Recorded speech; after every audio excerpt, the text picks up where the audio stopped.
dan putra saya ada 2. Putri saya yang besar berumur 18 tahunan. Sekarang dia lagi baru masuk fakultas.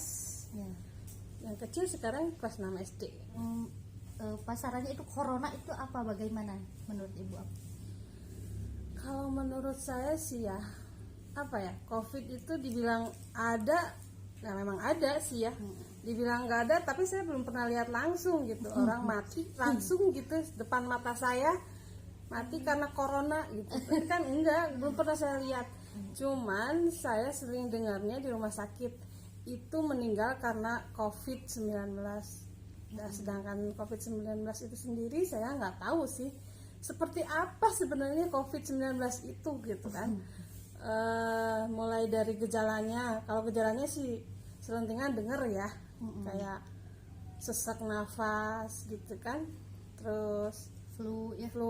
Kayak flu biasa, terus penciuman berkurang kan. Nah selebihnya saya nggak tahu seperti apa. Dampak COVID yang Ibu alami selama ini Banyak lah. Banyak Kayak ekonomi, pendapatan ekonomi itu otomatis berkurang. ya. Betul. Terus sekarang, apalagi sekarang melangkah pun susah ya, karena adanya PPKM, PSBB segala macem, udah ganti-ganti levelnya 1, 2, 3, 4, nanti mau sampai level berapa lagi saya nggak tahu. Aduh. Kayaknya COVID ini berlangsung terus sampai kiamat kayaknya. Aduh. Bentar, saya mah sudah frustasi, saya kapan saya bisa piknik lagi. Tapi siapa nih yang ngedampingin anak Ibu yang kelas 6 SD itu belajar saat ini gitu, daring? Belajar di rumah Ya. sementara ini. Kalau saya lagi kerja, kebetulan saya kerja juga di desa gitu ya, jadi anak biasanya kerja sendiri dulu, tapi sementara kalau dia tidak mengerti, dia tanyakan sama mamanya. Pulang dari desa pasti dia nanya PR apapun. Ya gitu. Mungkin aplikasi apa nih yang terhubungnya Ibu dengan pihak sekolah gitu? Paling WA online. Kesulitan Ibu apa? Kendalanya itu di kuotanya itu. Tidak difasilitasi oleh pemerintah, bukan ada tuh kuota Ya. Kemendikbud itu ya? Kemarin sih bilang ada, tapi nggak nyambung, saya nggak dapet. Jadi saya beli Jelek ya, sendiri. bayar ke tetangga gimana? Bayar biasanya 3.000 per jam katanya. Wah, per jam mahal banget ya Bu, 3.000 per jam. Atau per jam atau per hari gitu ya. Oh, Dia per jam apa per hari deh? Per hari ya. si prestasi anak sekarang dibandingkan sama sebelum pandemi menurun apa meningkat?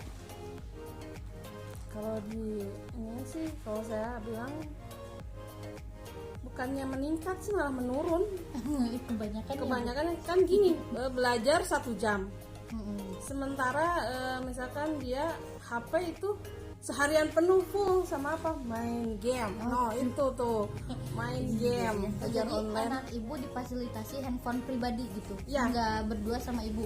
Enggak, karena saya kerja, HP saya bawa. Harapan Ibu pada pandemi ini apa Bu, ke depannya? Ya harapan saya sih pandemi ini cepat berlalu ya. Ya pasti saya juga. Iya, cepat berlalu. PPKM semuanya udahlah. Kok PPKM adanya di Indonesia mulu sih, di luar negeri enggak gitu, aneh. Iya. Corona itu cuma di Indonesia aja, di luar negeri enggak. Kan dulunya Corona itu adanya di Cina. Kenapa Cina bebas, sekarang di Indonesia malah nggak bebas? Oh iya betul ya. Ya betul nggak? Oh iya. Pendapat Ibu tentang COVID-19 ini bagaimana? COVID ya. Pertama sih repot ya, harus mengambil waktu, harus di masker, cuci tangan, kemana-mana harus pakai bawa hand sanitizer, jaga jarak.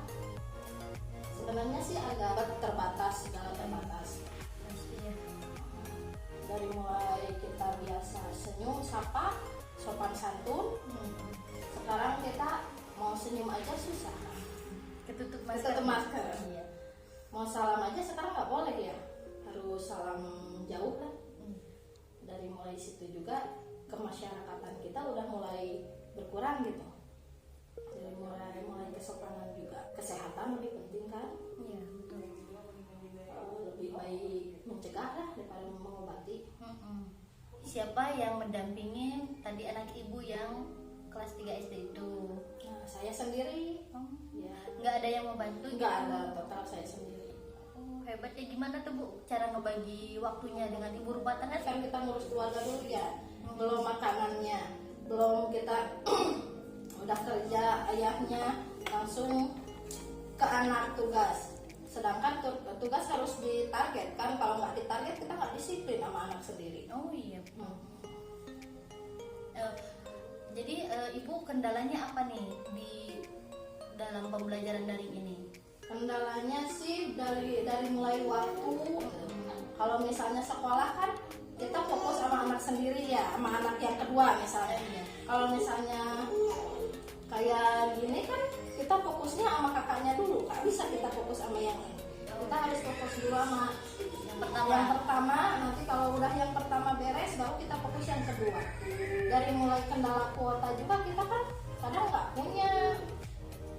Kalau pemerintahnya diain sih nggak apa-apa ya. Nah, ini kalau pemerintah nanya diain kayak kita bingung juga. Oh, bukannya ada ya Bu kuota Kemendikbud itu loh? Kalau dulu sih iya ada, tapi nggak tahu. Udah lama juga nggak ada. Aplikasi apa nih buat penyambung ibu, siswa sama guru? Sementara sih antara WA sama YouTube. Karena kan kita carinya di YouTube. Lanjut ke WA lagi. Sementara itu aja. Guru itu membimbing bukan hanya apa ya, mengajarkan karakter. Jadi merubah karakter. Jadi bukan si A pinter, si A kalau sekolah si A pinter, si B pinter, bukan. Tapi tentang bagaimana si anak berakhlak ya antara. Soalnya beda kalau masa pandemi anak lebih galak. Iya betul. Lebih galak, lebih nggak mau diatur karena apa? Karena bukan sama guru.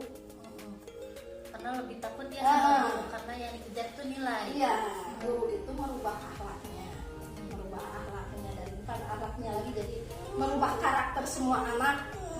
Jadi di masa pandemi itu sebenarnya bukan masalah pinternya, tapi bagaimana guru merubah akhlak kepribadian anak-anaknya itu yang kita kangenin itu sebenarnya. Jadi prestasi anak ibu meningkat apa menurun Bu? Kalau selama di sini kayaknya menurun. Makanya selama saya menurun, selama anak saya menurun, saya tambahin les. Oh, ditambah les ya Bu? Iya, tambah les biar apa? Biar mereka juga nggak jenuh di rumah belajar. Depannya lebih ke sekolah lagi aja. Pengen sekolah lagi aja, normal lagi aja. Soalnya saya juga nggak sanggup dari masalah kuota, masalah pendidikan. Memang sih ya ada peribahasa gini, orang tua adalah madrasah utama untuk anak-anaknya. Betul. Tapi guru lah yang lebih dominan. Karena memang karakter guru ini kuat buat anak-anak muridnya itu. Ibu Yani Ibu punya anak sekolah? punya Kelas berapa? kelas 4 SD. Laki-laki? Perempuan. Oh, perempuan kelas 4 SD ya. Jadi pendapat ibu tentang COVID-19 ini apa? Pendapat ibu ini ya? Ya, tempat saya ini tuh sangat bingung ya, COVID ini gimana ya, beneran atau enggak gitu adanya virus ini. Soalnya banyak di TV itu kayaknya ininya direkayasa gitu. Tapi kalau penyakitnya sih saya juga takut tuh. Tahu ibu gejalanya apa aja tentang COVID-19? Gak tahu. Tapi kan suka lihat di TV gitu gejalanya kayak katanya meriang, flu, batuk. sakit-sakit biasa ya, Ya, biasa. itu kayak yang sakit yang dulu-dulu lah udah ada itu mah kan penyakit itu mah. Mungkin itu baru gejala ya. Ya. Nah, kalau anak ibu sedang pembelajaran dari di rumah, yang ngedampingin siapa Bu? Saya. Oh, ibu. Terus kalau anaknya nggak ngerti, nanyain ke ibu lah, apa langsung tanyain ke gurunya apa gimana Bu? Kalau sekarang anak saya kan udah agak pinter ya sama internet. Ke Google nanyanya. Oh, anak ibu dikasih handphone sendiri? Iya. Oh iya, karena udah besar ya. Iya. Ibu nggak takut gitu tentang iklannya yang kurang senonoh gitu? Ya kan itu kan didampingi sama saya. Oh, dipantau juga ya. Mungkin dari pembelajaran dari ini, apakah anak ibu lebih main gadget apa ke belajarnya nih? 50-50 lah. Kadang setelah belajar main HP itu, YouTube iya. ya, TikTok. Bonusnya ya. Iya. Kalau kesulitan saya, kadang-kadang pelajarannya tuh kan belum diajarin di sekolah. Iya, betul. Kan udah ada di pelajarannya, suka nanya sama saya kan udah lama udah sekolah, lupa. Ibu lulusan apa? Saya mah Oh, iya. aku belum ngerti gimana caranya ngerjain soal itu. Iya, iya. Misalkan pecahan ya, Iya. belum kan saya juga suka nanya sama anak saya, suka nanya sama saya, "Mam, ini gimana?" Saya kan lupa. Oh. Paling saya nanya itu ke gurunya. Berhubung langsung dengan gurunya. Paling Zoom. Oh, Zoom. Ya. Ada via Zoom ya. Ya, ada. Kelas 4 SD juga. Terus prestasi anak ibu menurun apa meningkat Bu di masa pandemi ini gitu? Kayaknya menurun banget. Kebanyakan negatifnya. Iya, Apa banyak. aja Bu itu negatifnya? Coba. Banyak negatifnya. Di rumah ya suka kalau ada pelajaran jam 7 nanti aja sore gitu. Oh, jadi kurang disiplin ya, ya Bu kalau di rumah. kurang disiplin banget. Apa ibu nggak menerapkan kedisiplinan itu tuh apa gimana nih? Apa Ya, anaknya yang melunjak? Iya, anaknya yang gitu. Kalau saya udah panggil belajar baru ngerjain gitu. Ya, kalau nggak dipanggil suka malas. Suka ini nggak konsul sama teman-temannya bareng nih biar anak saya bisa mau juga nih belajar. Udah kan dilarang sama gurunya. Oh. Nggak boleh berkerumun. Tapi boleh Bu kalau dibatasi gitu sampai 4 orang atau 3 orang boleh, tapi jangan sampai kayak satu kelas 30 orang nggak boleh itu. Kalau 3 sampai 2, 1 gitu boleh. Kan anak saya itu kurang apa ya, mut-mutannya gitu. Jadi kalau anak orang itu anak tetangga mau belajar sama anak sayanya nggak mau. Oh gitu, jadi gimana maunya dia ya? Iya. Harusnya ibu mendampingin dia tuh harus ngasih energi positifnya Bu. Iya. Jadi ibu teh, ayo nanti jangan sampai malas, nanti ketinggalan pelajaran lebih jauh. Iya. Jangan sampai waktu tugasnya sampai jam 9 ibu baru ngerjain jam 10 malam. Itu nggak boleh. Iya. Karena kedisiplinannya kurang. Atas dulu dong. Oh. Siapa kan?